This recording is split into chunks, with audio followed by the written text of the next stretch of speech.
Ngibingelele ubhuti, ngibingelele nobaba. Ugqizile lo mfana senkanda kaColwane.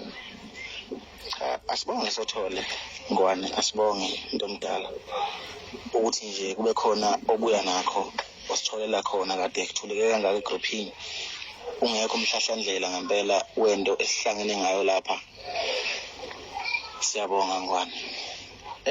Umbuzo enginawo lapha ngwane ukuthi ngagcina umuntu osebhizi ngapha ngasekhaya, futhi owayekhomba ukuthi uzoba busy uze udlule umhla ka3. Ngabe mhlambe ubaba Sothole ibhizi yakhe siphelileni ngoba wayewumuntu ongatholakala ngalesa sikhathi sizo engomeni, kodwa sengibona sengazi ukuthi cha useyatholakala lapha egroupini. Ngabe mhlambe ibhizi yakhe siphelileni na? Ilokho nje bengifisa ukwazi ukuthi mhlambe ngabe sesisonke yini ngwane. Ngicela ukuphendula lensizwa yakhanyile ekuthiwa ugqizile. Ngwane lihle, ngicela ukuphendula. Ngiyaqala nokukhuluma namhlanje. Ngiyaqala nje ungizwa emva kokube ngathi ngibhizi, uyaqala ungizwa ngikhuluma namhlanje. Ngicela ungiphendule lapho nje.